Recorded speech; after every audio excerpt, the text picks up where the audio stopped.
ये मानवा पाप कृतस्तु सर्वदा। जो मनुष्य है ये निरंतर पाप करता है। हमारा एक भी क्षण ऐसा नहीं बीतता जब हम पाप ना करते हैं। सदा दुराचार रता विमान का, सदाचार से दूर और दुराचार में लिप्त विमान का गलत रास्ते पर चलता है। ये छल है, छल अर्थात दुष्ट। काम इत्यादि क्रियाओं में निरंतर लिप्त रहता है। कामादि निर्तार नित्यम, ऐसा कोई क्षण नहीं बीतता जो उसके पास कोई कार्य नहीं हो, जिसके अंदर वासनाएं नहीं हो। सोते जगते चलते खाते पीते सब हर समय वासनाओं से लिप्त रहता है। ऐसा मनुष्य भी अगर एक बार शिव महापुराण की कथा श्रवण कर ले, मन से एक बार शिव का नाम ले ले, तो वह मुक्त हो जाता है। इस संसार में दुराचार, पापाचार, अत्याचार जितने भी बेकार के आचार्य हैं, ये तभी तक रहते हैं और तभी तक रहेंगे जब तक शिव महापुराण प्रकट नहीं हो जाता। जिस दिन शिव महापुराण प्रकट हो गया उस दिन यह स्वतः ही जल करके नष्ट हो जाएंगे, उस पतंगे की भांति जो स्वयं ही अग्नि में जाकर के नष्ट हो जाता है।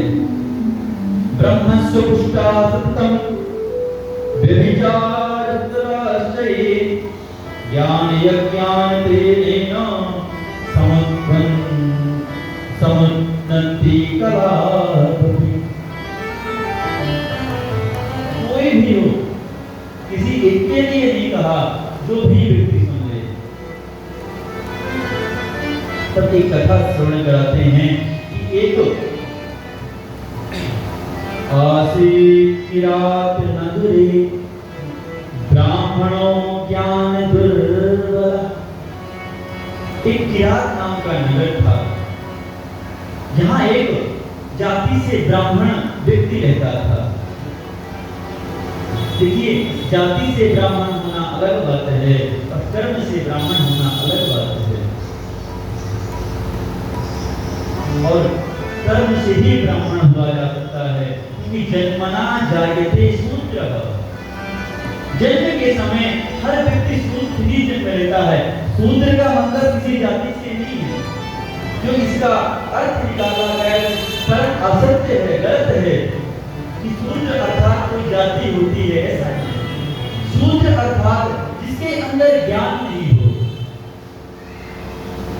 जिसके अंदर विचार करने की क्षमता नहीं हो, जिसके अंदर सत्य और असत्य जानने का ज्ञान नहीं हो, वह शूद्र है। और ब्राह्मण ब्रह्म जानाति ब्राह्मणः, जो ब्रह्म को जान जाता है वह ब्राह्मण हो जाता है। विश्वामित्र जी महाराज क्षत्रिय थे, किंतु जिस दिन उन्होंने ब्रह्म को जान लिया उस दिन से वह ब्रह्मर्षि हो गए।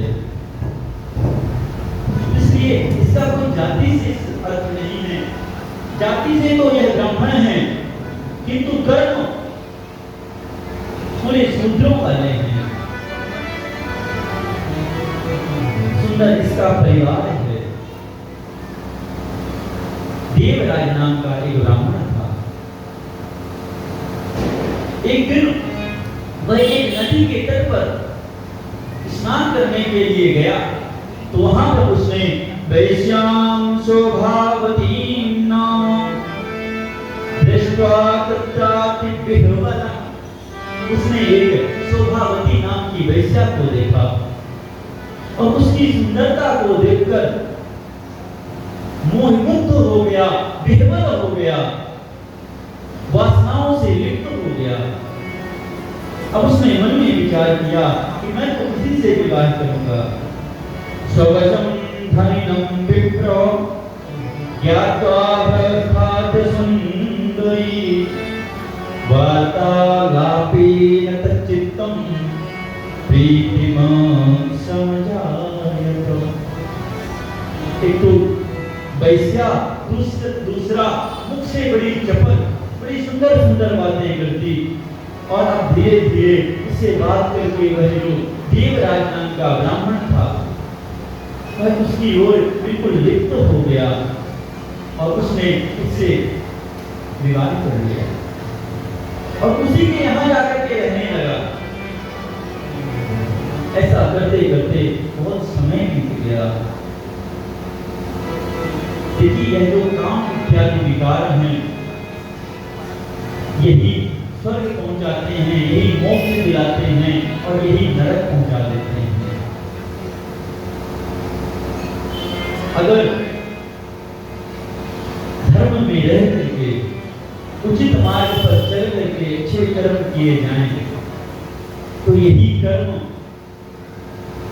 हमें भगवान तक पहुंचाते हैं।